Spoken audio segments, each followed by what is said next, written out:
तो आप सभी पवित्र आत्माओं को स्वामी जोगिंद्र योगाचार्य की सादर प्रणाम। उम्मीद करता हूं कि ईश्वर की कृपा से आप सभी स्वस्थ होंगे, निरोगी होंगे, आनंद में होंगे और परमपिता परमात्मा से प्रार्थना भी करता हूं कि आप सब पर ऐसे ही अपनी कृपा बनाए रखें। तो प्रिय बंधुओं, पिछली वीडियो में हमने चर्चा की कि किस प्रकार से एक मुर्गी का उपवास करके उसे फिर से युवा अवस्था में लेकर के जाया जाता है। और आज हम जो चर्चा करने जा रहे हैं कि कैसे एक बाज जो है वो यौवन को प्राप्त करता है दोबारा से। कैसे एक बाज आजीवन जब तक जीवित रहता है, युवा जीवित रहता है। और बहुत सामान्य प्रोसेस नहीं है, बहुत सहज नहीं है बाज के लिए दोबारा से युवा होना, लेकिन बाज की अपेक्षा आपके लिए बहुत सहज है दोबारा से युवा होना। आप चाहे किसी भी आयु के पड़ाव में हैं, यदि आप जिस प्रकार से बाज एक तप को चुन करके दोबारा से युवा अवस्था को प्राप्त करता है, वैसे ही आप भी दोबारा से यौवन को प्राप्त कर सकते हैं। कोई मुश्किल कार्य नहीं है, असंभव कार्य नहीं है। तो चलिए सीधे हम पॉइंट पर बात करते हैं कि क्या बाज की जीवन शैली होती है और किस प्रकार से बाज फिर से यौवनता को प्राप्त करता है। जी हाँ प्रिय बंधुओं, आप लोगों ने पहले भी कई बार सुना होगा और नहीं सुना है तो आज सुन लेंगे कि बाज की जो औसतन आयु होती है वो लगभग 70 वर्ष की होती है। लेकिन इस 70 वर्ष के पड़ाव में वो लगभग 40 वर्ष का जब होता है तो वृद्ध अवस्था को प्राप्त हो जाता है। अब क्या वो करे कि दोबारा से यौवन आए, दोबारा से वो जो पक्षियों का राजा है वो राजा की तरह जी पाए।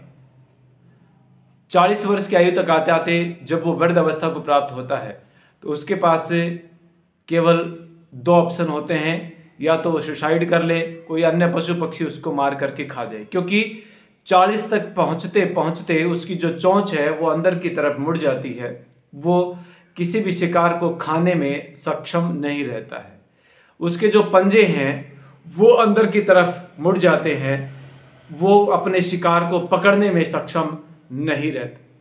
तो प्रिय बंधुओं, बड़ी बात, उसकी जो पंख हैं वो इतनी भारी हो जाती हैं कि वो उड़ने में भी सक्षम नहीं रहता है। अब क्या करे वो बाज? कोई पशु, अन्य पशु पक्षी उसको मार करके खा जाएगा और ऐसा बाज को कभी गवारा नहीं होता। तो पहला ऑप्शन वो छोड़ देते हैं, वो दूसरे ऑप्शन को चुनते हैं और दूसरा ऑप्शन है 6 महीने का तप।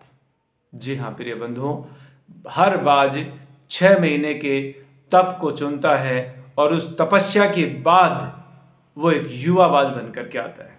अब वो तप क्या है? हर बाज जब 40 वर्ष की आयु के लगभग होता है, वृद्ध अवस्था को प्राप्त होता है, तो वो अपने स्थान को छोड़ करके किसी एकांत स्थान में जाकर के बैठ जाते हैं। और वो भी एकांत स्थान ऐसा जहां पर पक्का पहाड़ हो, पक्की चट्टान हो उसके ऊपर। और सबसे पहला काम करता है बाज, वहां पर जाकर के अपनी चोंच को पत्थर पर ऐसे मार मार के, ऐसे जोर से मार मार के अपनी पूरी चोंच को तोड़ देता है। मैंने बोल रहा हूं, आप लोग सुन रहे हैं। इतना सहज नहीं होता बाज के लिए ये निर्णय लेना और बाज के लिए ये कार्य करना, लेकिन फिर भी वो इस रास्ते को चुनता है क्योंकि उसे फिर से यौवनता को प्राप्त करना है। उसे वो रोगियों वाला जीवन, उसे वो बीमारी का जीवन, उसे वो वृद्ध अवस्था का जीवन, बुढ़ापे का जीवन गवारा नहीं है। इसीलिए वो दर्द को सहन करता है और अपनी पूरी चोंच को मार मार के पत्थर पर, चट्टान पर तोड़ देता है। एक पड़ाव पूरा होता है। दूसरे पड़ाव में आगे बढ़ता है बाज, अपने पंजों को ऐसे घिसा घिसा करके, पत्थर पर ऐसे घिसा के अपने पूरे पंजों को जो है वो घिसा देता है। ये भी देना आसान नहीं था उसके लिए, लेकिन फिर भी वो ये करता है क्योंकि उसे स्वस्थ और युवा जीवन चाहिए। प्रिय बंधुओं, बात यहीं पर खत्म नहीं होती। पंजे उसने घिसा दिए, चोंच उसने तोड़ दी थी। धीरे धीरे उसकी नई चोंच जो है वो आनी शुरू हो गई थी। और जब वो चोंच उसकी नई आ जाती है तो अपनी नई चोंच से बाज क्या करता है, अपने शरीर के एक एक पंख को ऐसे उखाड़ करके फेंकता है। अपने शरीर के सभी पंखों को उखाड़ करके ऐसे फेंक देता है, हर पंख को उखाड़ता है। और फिर से दोबारा उसके नए पंख आते हैं। और इस पूरे प्रोसेस में नई चोंच आने में, पंजे नहीं आने में, पंख नहीं आने में करीब करीब 6 महीने का समय जो है वो लग जाता है। और इस 6 महीने की यात्रा के बाद एक युवा बाज उड़ान भरता है।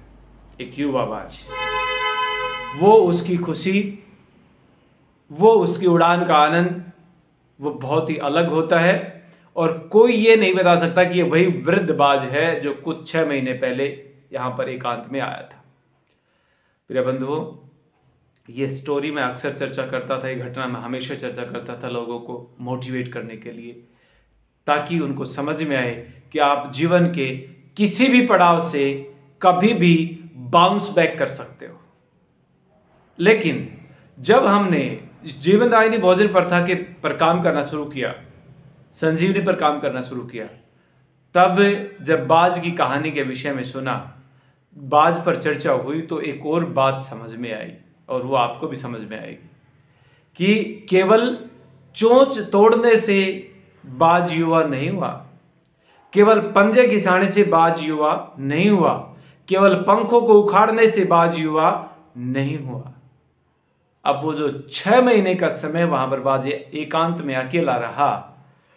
अब हमारे घर में तो हमारी माताएं हैं या हमारी पत्नी है या बच्चे हैं, वो उनका प्यार उमड़ करके आता है और वो प्लेट भर के भोजन आपके सामने, नहीं इतने दिन से कुछ नहीं खाया है, थोड़ा सा तो खा लो, एक गिलास दूध ही पी लो, 2 ब्रेड ही खा लो, कुछ भी खा लो, थोड़ा खा लो, भूखे मर जाओगे, ये हो जाएगा वो जाएगा।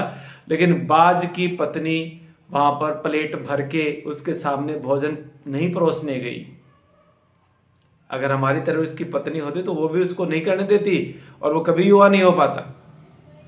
तो घर वालों का प्रेम जब उमड़ता है, वो यहाँ से हमें कुछ खिलाते हैं तो शरीर उसको डाइजेस्ट करने में लगता है, वो अपना शोधन का कार्य, एक नव यौवन की तरफ बढ़ने का कार्य वहीं पर रुक जाता है।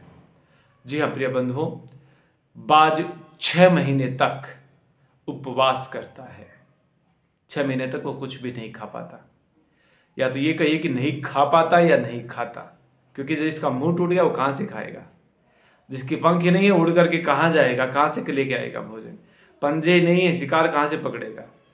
तो 6 महीने तक वो उपवास करता है और वो चोंच तोड़ने से नहीं, पंजे घिसाने से नहीं, पंख उखाड़ने से नहीं, बाज युवा होता है 6 महीने का उपवास करने से। ये उपवास की ताकत है प्रिय बंधुओं।